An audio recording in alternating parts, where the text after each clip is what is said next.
Harbaugh. I'm John Lucy. We are live on YouTube, coming at you at the trade deadline that expires without the Steelers landing a legit number two receiver. The price must have been just too high. Instead, we have Marquez Valdes-Scantling signed to the practice squad. I want to go right to Nick after that statement win against the Colts to see what the trades that did occur on this busy Tuesday, how that sort of reshapes the playoff race in the AFC as we head into another gauntlet game against the Chargers in LA this Sunday night. So what? How, why was it a little too pricey for Steelers to get into the upper echelon of that receiver market? And who did make the big splash on this trade deadline Tuesday? Yeah, I mean, we saw the Colts making that big trade for Sauce Gardner, the Cowboys for Quinnen Williams. I think those are the real two big ones. The Chargers, the Steelers' next opponent, had the kind of late to the party trade for Trevor Penning. They needed some offensive line help after losing Joe Alt for the year with an ankle injury. So that'll be something to watch. But I really think the big thing is, the Steelers in general, John, have been really hoarding those 26 picks, have they not? And we've been talking about why. The quarterback class is still there. It's a different set of players and guys that you thought. It's not the Nussmeyers, the Allers of the world. It's now Fernando Mendoza and Ty Simpson and Dante Moore and those guys that are going to be there. And the Steelers are going to probably want to trade up for one of them. And that's, I think, what's really the story here, John, is they're going to have to trade up for one of them. And not that those picks are going to be used as ammo, but it's going to be backfilling the other needs that they have, like left guard, corner, safety, wide receiver. I mean, we can talk through it. There are some of these trades out there that I think you can argue they should have made. Jacoby Myers for a fourth and a sixth. Mm. It's not really, that's a third round equivalent. Would I have made that deal? Sure, I would have. The Steelers said they would. I know the Steelers had an offer on the table, I believe it was for a fifth round pick, and they would not give up the fourth and the sixth, of course. Otherwise, that deal would have been done long ago. So Mm. that's kind of where it is. Also, on top of this, though, and I kind of want to, we'll talk about MVS specifically and kind of what he does, what maybe he brings to the room. But they did not want to trade for a guy just to trade for a guy. I think that they came out of last year after the Mike Williams trade and said, we lit a fifth round pick on fire. Mm. And we got nothing out of that trade. So they didn't want to trade for Alan Lazard or Calvin Ridley or those types, Debo Samuel. And I think that is also something. They weren't just going to make a trade just for the sake of saying they made one. And so they went out and got MVS as insurance. So there's a few layers to that. No, that's good analysis because yeah, I mean Mike Williams, a guy that wasn't going to move the needle, was not worth making a fifth round pick expendable. And obviously, the Raiders would not part with Myers for less than what they got, and so here we are. And I have to say though, looking back to last week when we landed Carl Duggar and the impact he had against the Colts and the tandem with Ramsey at the two safety positions, you have to think, we have to be happy with that immediate impact that he had and played what all but one snap. And now Tomlin comes out today and says, "Hey, this is our answer going forward at the safety position, at least for until further notice." Uh, let's review the impact of that and on the Colts game, but also going forward. I mean, how Seems big of a deal was that? I mean, it seems like that's going to be their starting safety duo for the foreseeable future, doesn't it? Mhm. Ramsey at safety is, I think, going to be something that they want to explore. Now, there's still questions around the health of Jabril Peppers, who I think is someone that is probably going to be slated for a bigger role here sooner rather than later. Chuck Clark is going to be back this week, so they'll have guys on the depth chart back. Juan Thornhill seems all but benched and kind of riding the pine at this point. But what the Steelers really look at there and say Jalen Ramsey is a really good tag to what Deshaun Elliott did. He can take away tight ends. He did a wonderful job on Tyler Warren. He was great defending the run. This was a guy that was able to really play free, strong slot. He could do all three of those positions. He did it well. And then they got really good play out of Brandon Eccles. Joey Porter Jr. had a really good game. Slay had a fine game, but James Pierre came in even and played well. They just feel they're deeper at corner. I wouldn't have hated to see a corner trade. I think that's something that maybe they could have done today, a trade for a cornerback or trade for a free safety, depending on what they wanted to do. I wouldn't have hated that, actually. I think people maybe are going to overlook that. There were names out there, guys like Cordell Flott, Alante Taylor, that would make sense to me as a cornerback addition that they could have looked at. Maybe they'll look at Asante Samuel Jr. He's a free agent. He just got cleared from having spinal surgery in the offseason. So that could be something that they look at. And I think that's actually something they should look at to add more depth to that defense. But this safety room right now, they're going to play more too high. They're going to be more aggressive. It's a really physical group. Duggar's a great tackler in space. Duggar looked really solid. They're really good communicators. I think that's something that they haven't had all year. Really, at safety, sans Deshaun Elliott, is Ramsey and Duggar are really smart, high IQ communicative players. And so they'll keep the connective tissue of communication there, which I think is just so important for this defense. As we know, how many miscommunications have we seen this year? They were in position. I thought the best thing about Sunday was the Colts had to earn every single play, every single yard. Nothing came easy. Yeah, it was amazing because we were just talking last week how the quarterbacks were finding it so easy to read the defense and they were getting the ball out so quickly. It was nullifying our pass rush and even the blitz when we tried to blitz, and that backfired. But a week later, with the addition of Kyle Duggar and how fast he was able to assimilate himself and achieve that level of communication with Ramsey at the safety position, the defense was able to play fast. They were able to confuse the heck out of Danny Dimes, and the pressure game, of all the edge rushers were feasting. The turnover went crazy. The sacks were up. All of those kind of splash plays on defense were ringing the bell. It was just an amazing turnaround. And I just need you to explain how that pretty much reversed the problem that the Steelers were I having mean, with the quick throw quarterbacks. they just changed schematics. They played too high stuff. They played quarters. They played cover six. They played cover two on 54% of their snaps. They really dialed back the blitz rate. I think it was 25%. It had been up near 50 on many of these games. And they just played a much more conservative brand of defense, but it really worked. And then they got into some of their looks in creative ways. They were dropping Highsmith and bringing sim pressures. They were bringing the slot out of different looks. Their blitz fronts were more kind of multiple, and it didn't look the same. They kind of fixed it up a little bit and tweaked their schematics. And I think that was really good coaching. On top of that, as we saw, I just think the communication was really good. But they did a lot of really good things in that game. Which we talked about, they were in too high more. They had the less blitz rate, but they were doubling the slot receiver, taking away the quick game.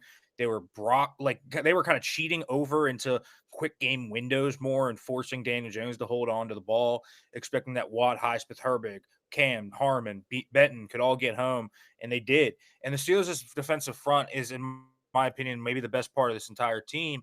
They have great pass rushers, and we saw them really ramp it up. And so the little schematic tweaks, I think the Steelers have found something here, playing a little more too high, forcing teams to try and hold on to that football a little longer. And I really think that what they have done is they're going to make things a lot more comfortable for their players. Even Joey Porter Jr., when they play quarters, when they play cover six, he can press up, and that's where he's at his most comfortable. Sure, he had two penalties, but those two penalties only for 22 yards total.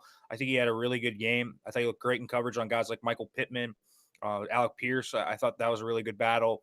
And Slay had a nice game too. He's more comfortable in those types of coverages. So you're playing to your schematic advantages. You're playing to your players more. Got to keep that moving forward. I think those twists, those tweaks really allow this front to really shine. And I think that's really where you looked at. I still think this team needs a free safety. I thought Eccles actually was kind of. I thought Eccles, when you watch back the film, wasn't as good as I thought he was. And he's a little more of a stocky body. He doesn't really work well in those quick kind of areas. Like Downs had him in the blender, but the Steelers kept helping him. I thought they did a good job of that. But teams are eventually going to beat on that and gonna kind of get away from the linebackers and the safeties that you're going to rotate down. I think Eagles is a better outside corner. So either Ramsey's got to be in the slot or they need to go get another slot corner and then play Eccles outside. Okay. Hence, I say Asante Samuel Jr. I think Asante Samuel Jr. makes a lot of sense for this team. So if they can bring him in, I think he would make a lot of sense for them and free up Eccles to maybe play outside if they still want to keep Ramsey at safety. Okay, interesting. How ironic that, this game, this statement game, especially by the defense, comes on after a week where everybody was burying the Steelers, including Steelers fans who literally brought a casket to the parking lot outside of Acrisure and held a mock funeral for the Steelers defense. I mean, it was crazy out there. And then they respond this way, and 5 sacks, 3 INTs, 3 fumble recoveries, and they hold down Jonathan Taylor, an MVP hopeful, the 45 rushing yards, and they win 27-20, and it wasn't even that close, as the score would suggest. Now, fast forward to Sunday Night Football. You'll be out in LA, and they'll be going up against the Chargers and quarterback Herbert, who seems to be able to do it all with his feet and his arm. But they've been stacking up the injuries there. The Lightning Bolts have, and I know they signed an O lineman, but they lost one of their really good guys. I think two of them so far Yep. this season. One from this past Sunday. So give us a little taste of this matchup between the Chargers offense and this sort of re-energized, fast play Steelers defense. Well, this Chargers O line is really messed up. They did just trade for Trevor Penning, and Penning is not even that good, to be quite honest with you. He's okay, but he's not even as close to as good as the tackles that the Steelers just whipped on Sunday against the Colts. Like no Bernard Raymond, no Braid Smith. He's not those guys. Joe Alt going down, I think, is catastrophic. Mhm. When they lost Joe Alt and when they played 3 games without him, Justin Herbert just got absolutely bullied. I mean, it was tough, even for Herbert, who is a great player and really mobile and able to move in the pocket. I mean, they did nothing without Joe Alt in there for much of this game, for much of the really that stretch. I mean, you look at the stretch he was out. They lose to the Giants. They get crushed by the mediocre Commanders, and they enter in a dogfight with the Dolphins. They Mhm. win by 2. Mhm. This Chargers team is talented. They have a really good core of players in kind of the wide receiver room. I think you look at Keenan Allen, Lad McConkey, and Quentin Johnston, and you really like that. You like Aronde Gadsden, who's really emerged at tight end. Kamani Vidal has really emerged at running back. But this is not a team that I think is a great team. They're very gettable. Their defense is okay, but not great. They have some injuries on that side of the football too. But this offense, it will score points. So you need to make sure that you score points too. But you can really get after Herbert. You can force turnovers. It is a team that is very similar to the Steelers in a lot of ways. It's a very Jekyll and Hyde group, but that's more so because of their injuries. Mhm. And so we'll kind of see where things go. But this is a gettable game for the Steelers, and their pass rush should eat. I mean, it really should. I'm worried about the matchup in the secondary, but the Steelers, if they can kind of run the right schematics, make Herbert hold on to the ball a little bit. I mean, there's going to be opportunities to get strip sacks. There's going to be opportunities to get them on the ground and force them into third and long situations, which is where the Steelers want them to be. And so I wouldn't play a lot of man in this matchup. The Steelers, I think, I really, we talk about that slot matchup, and I know that's something that the Steelers are going to do because obviously Ramsey's going to play safety. That's the one thing I'm very concerned about. Brandon Eccles against Lad McConkey and Keenan Allen is a big issue, I think, in this game. So we'll see how that all works out. But I do think the Steelers hold a big advantage up front in this game. And if they can slow down that run game, because the run game's still working, even though they don't have Naj or Amari Hampton right now. Vidal has really kind of broken out. Jarrett Patterson's done a nice job there as well. They have been able to kind of find an identity. And so the Steelers really need to kind of crack that code and really get after Herbert. We'll see if they can do it. All right. Well, let's talk about then how the Steelers were able to neutralize Jonathan Taylor. Who were the heroes along that defensive line who were able to corral, an MVP candidate in Acrisure, and who should be able to stand up to the Chargers with a depleted O line, and like you mentioned, they have injuries at their top running back positions too. So they're down the depth chart at running back. So who's going to be responsible for stopping the run against the Chargers? Yeah, I mean, listen, I thought Peyton Wilson's great play was really big in that game. Keanu Benton, I think, maybe played his best game of his entire career. Um, on top of that, I really kind of think you look at Cam Hayward, Derek Harmon, all three of the edges played really well. I thought Duggar, when he was asked to do it, really came in strong. Um, I really just thought overall they did a great job as a team defense.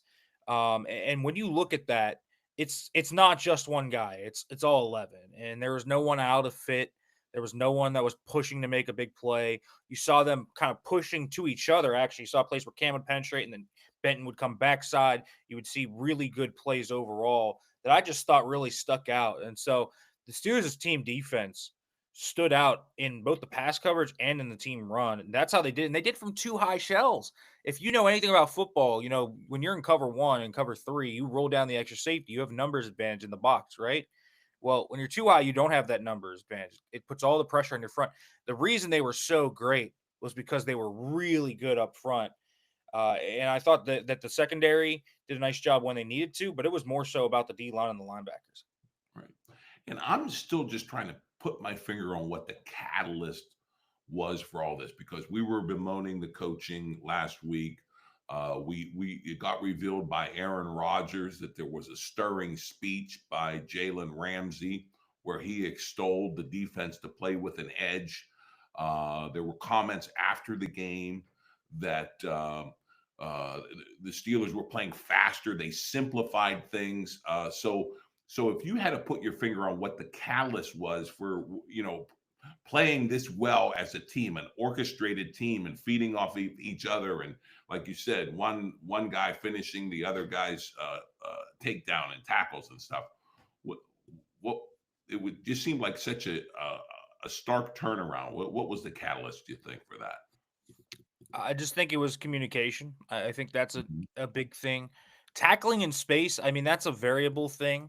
But I thought that they were able, because they were in two high shells and were able to play back on their heels, what they were able to do was read and react. And I think when you're an older defense, you don't have great team speed, you need to use your mind and you need to be able to kind of stay on your heels and get after it.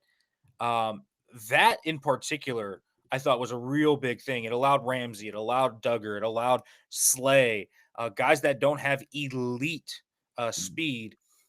It really allowed them to just kind of look, use their minds, really get on the ball. I thought that was a big thing. I also just thought the kind of play of Wilson and Queen was much more stable. So I think all of that really was the catalyst for them being better defensively. The schematics were just much more fit to their personnel. It just fit what they wanted to do a lot better. This team really isn't as fit for those crazy heavy blitz rates, not fit for man to man 80% of the time. It's just not fit for that. They are fit for more of a quarters, man match type of zone coverage where they can play with their eyes, but they can play with their minds. And I thought that's what was a big part of their success. All right. I'm looking at the chat, and there is some letdown. The fact that Tomlin seemed to sort of make that offside comment in the press conference about "I love shopping," and Omar Khan is known for swinging a deal at the last minute. I think fans somewhat are feeling let down, and certainly the doomsday scenario that one fan in the chat mentions, that hey. We're now waiting for DK Metcalf to go down, and then the Steelers to be really hamstrung at the receiver position.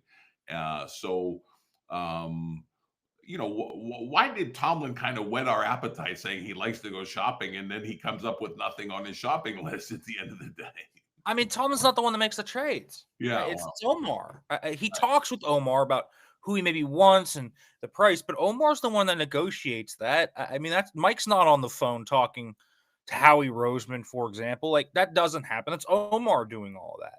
mhm. So I really think Mike is that's Mike giving the media some some like flavor, right? That's Mike doing theatrics. Mike does that from time to time. Mike was just also feeling some type of way today. I don't know if you saw some of his comments, but they were unusually blunt. And calling Roman Wilson's fumble, he was like very positive on Roman. He was good. He Right. did all this, and then he's like, except for that boneheaded ball security. And I was like, geez, that's about as critical as I've ever heard Mike. But Um, he was right on that one because when that happened in the game, it was like, oh, I was tearing my hair out. I mean, that was crazy. right. I mean, here's the thing, guys. And I've tried to make the series, and I wrote a piece today about what I was hearing. I wrote it this morning, and I tried to say this: the Steelers were not going to trade a day two pick or higher for a wide receiver. So once Myers and Shaheed went off the board, the next guys were like Calvin Ridley with a massive contract. And to be quite honest with you, you look at the Titans tape. We're talking about a dude that has looked nothing short of washed. We're talking about Debo Samuel, who's been injured plus looked washed. We're talking Alan Lazard. We're talking about light picks on fire territory. The Mm, Steelers did not, and I cannot stress this enough, did not want to light a pick on fire this year. They were not going to trade a pick for Kyle Duggar. If Deshaun Elliott didn't get hurt, do they make that Duggar trade? I don't really think they do. mm, So, like that to me, that's not lighting a pick on fire. That's finding a strong safety because you need a strong safety. And obviously, Duggar proved that they needed one, and he was pretty good. Um, Here's the thing with wide receiver: the Steelers, one, I think, are much higher on Calvin Austin than maybe we are. I mhm. think Calvin's fine as a 3. I don't think he's a 2. The other thing that I think there a lot of people in the org are saying is, let's see what Roman Wilson can do. Like, it's time. Like, at some point, the kid has to play. And he made the dumb mistake of jumping and trying to hurdle a guy. But watch the tape for the past 3 weeks. He's had some flashes. He's had some route running flashes. He's been open. And I think there's a lot of people that in that org that said, unless we're getting Jacoby Myers, unless we're getting Rashid Shaheed, unless you're somehow getting a discount price on Chris Olave or someone like that, just let Roman play. I really think that is part of it. And I don't necessarily disagree with that. Now, would I have traded a fourth and a sixth and then extended Jacoby Myers? You're darn right I would have. I think that deal is I would have done that every day of the week. Mhm. I think the world of Jacoby Myers. I think he's the perfect type of receiver that they need. I think Jacksonville made a great move to get him, and I don't think it's an overpay. Um, but I also think I don't. After those two went off the board, Shaheed too, fourth and a fifth. Would I have made that deal for Shaheed and then extended him? Probably. Once those guys went off the board, if the Steelers said, "Hey, we're not trading a day two pick," and I understand why they didn't want to necessarily, I don't want Calvin Ridley. I don't want Debo Samuel. I don't want Al Lazard. There's a lot of people that I think wanted the dopamine rush of Mm. a trade, of a new player. And MVS is that. Okay. He is the Mike Williams equivalent. I cannot say that louder. He is the Mike Williams equivalent. Is MVS going to have some stark impact that's going to change this receiver room? No. Is he going to be someone that's probably going to play snaps for them down the stretch? Probably. Is he going to be someone that is going to change the dynamic of the offense? No. But I also think people forget sometimes just how rough the integration of Mike Williams was last year. I mean, we're talking about a guy that over the course of the season did not even play 100 cumulative snaps for the Pittsburgh Steelers. And he did not. They got like 90 snaps out of this guy, one real play out of him, the touchdown against the Commanders, and then nothing. And so you can't light a pick on fire just to light a pick on fire. I understand going out and getting Myers. I think you can criticize that process. I think you can criticize doing that. Mhm. But I'm not going to criticize them for not trading for Calvin Ridley or trading for Debo Samuel or whoever else is out there on the market that's just not going to move the needle. So, yeah, I understand, the angst to a degree, but once Myers and Shaheed went off the board, there was no reason for them to make another move unless they were going to take a real swing. And they're not going to trade a first for Jalen Waddle or Garrett Wilson if he was out there because the Jets were fire sailing. They aren't going to do that. That first round pick is going to be labeled, and it has been labeled for a year. Quarterback. Oh, right. Let's not get this twisted. 2026 right now is a quarterback. They're going to draft a quarterback. Like I that is going to be what they're going to draft. And so I really just think there's a few layers to this. And I would have traded the fourth and the sixth to go get Myers. I don't think that's a steep price at all for that type of player. It fills a void that you have anyways, so you don't have to spend one of your day two picks on a wide receiver at that point, probably. But like, I'd rather see Roman Wilson play than some of these other guys that were being thrown around.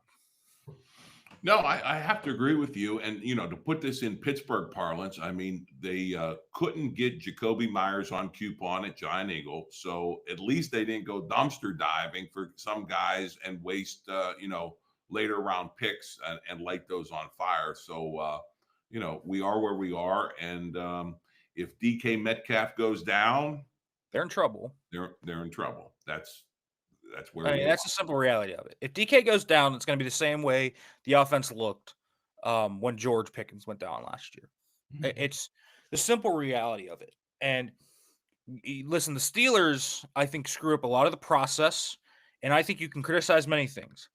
Why did they not draft a wide receiver in the draft if they were going to trade George Pickens? And they knew they were going to trade George Pickens, Mhm. right? It wasn't like Dallas came to them on a whim and was like, so is Pickens available? Everyone knew George Pickens was available. The Steelers made calls on draft day, on day two of the draft, saying, we want to trade George Pickens. Will anyone give us a day two pick? And no one did until Dallas did 2 weeks later. And they gave them their third. And so the Steelers have that extra third now. But like they never drafted a receiver. They never thought they were going to keep George Pickens. Like that was never a reality. And as a result of that, you should have drafted somebody.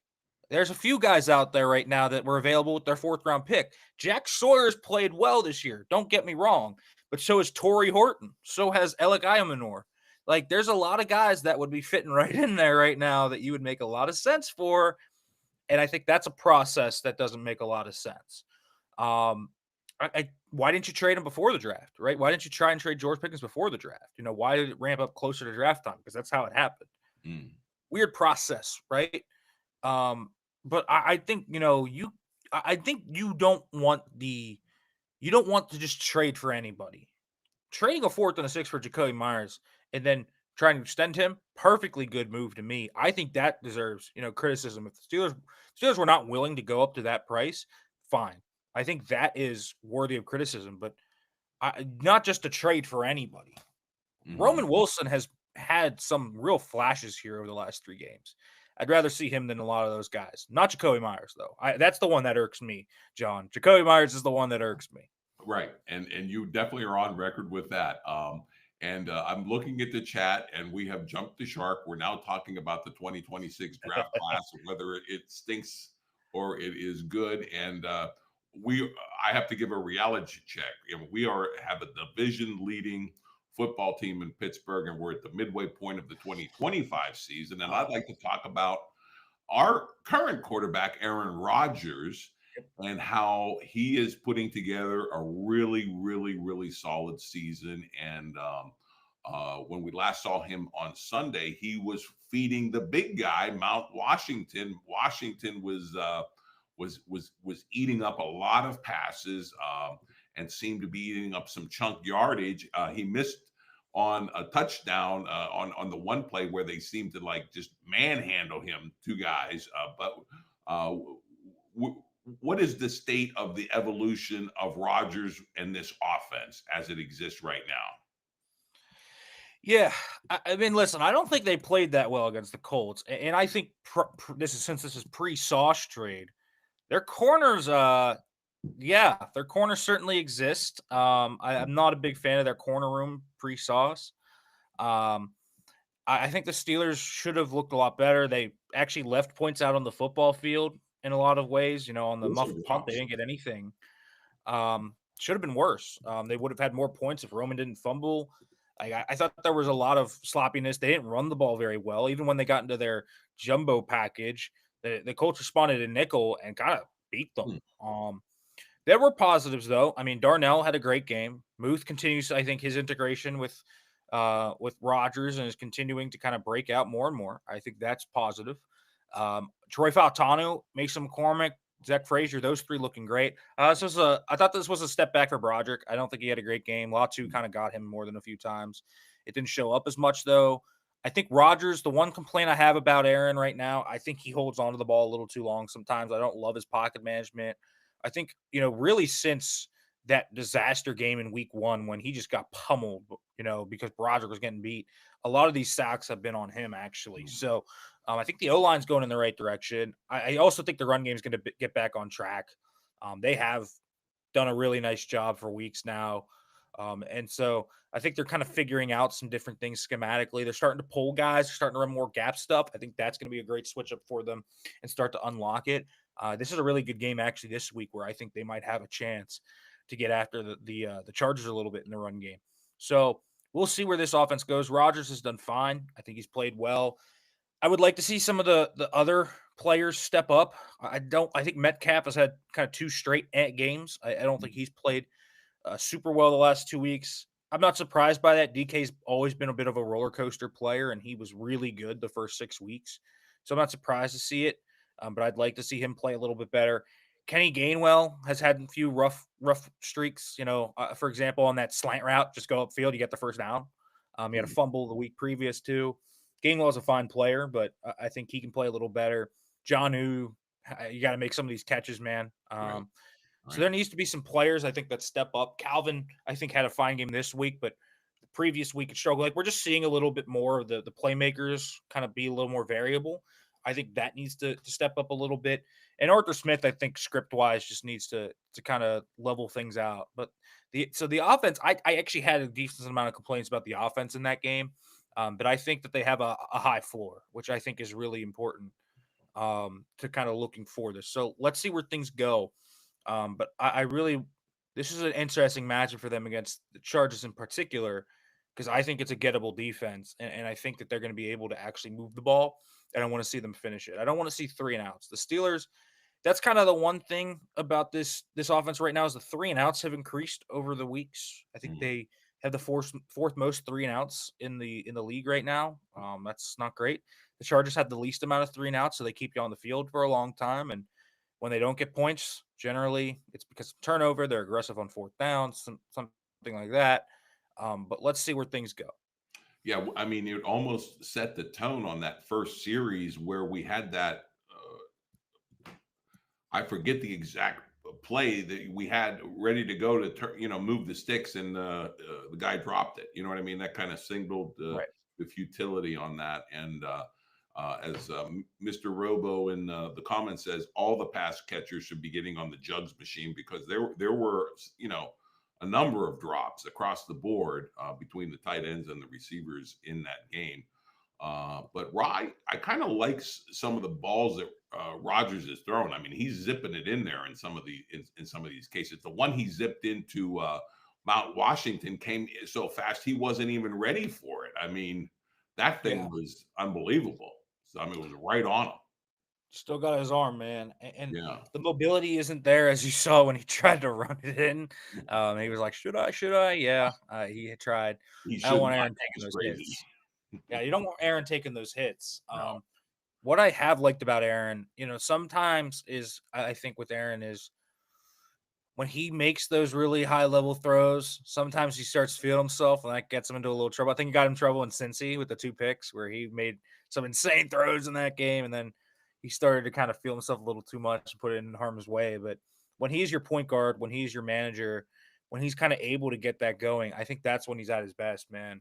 It, so they've done a really nice job kind of working to Aaron's strengths. They don't really have a large menu offensively. It's pretty small, actually. They run what they run and they do a good job of it. They've started to add more things to that.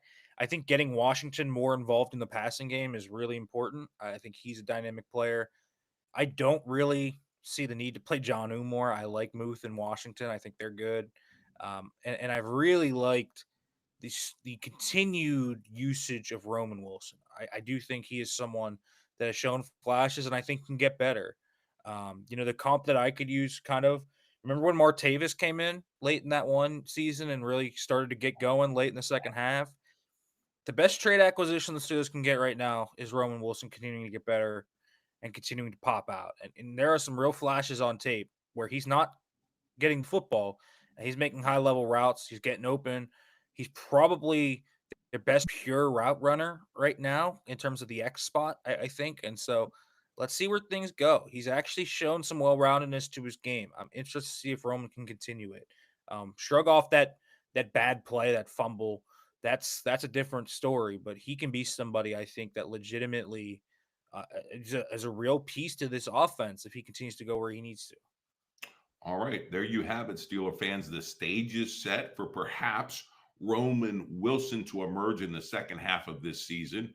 The stage is set in LA for Tomlin to match wits with the other Harbaugh, Jim. And according to our guru, Mr. Farbaugh, this is a gettable Chargers team on both sides of the football for these Steelers to assert themselves further in the AFC. So let's see what happens and let's go, Steelers.